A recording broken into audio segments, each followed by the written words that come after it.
এইটা বলে ব্রেকআপ জালমুড়ি কয়টা জাল দিছে 30টা 15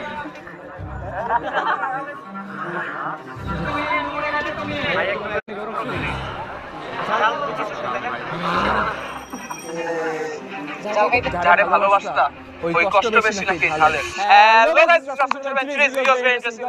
আমি শুনছি বাংলাদেশে অনেক ডিভোর্স রেট বাড়ছে, প্রত্যেক 100 জনের মধ্যে 800 মানুষের ডিভোর্স হচ্ছে। এর জন্য মামা এখানে একটা ঝালমুড়ি করে যেটার নাম হচ্ছে ব্রেকআপ ঝালমুড়ি। ব্রেকআপ মুড়ি আছে, যন্ত্রণা আছে, চোখের পানি আছে, চেয়ার আছে, নাচানাচি আছে।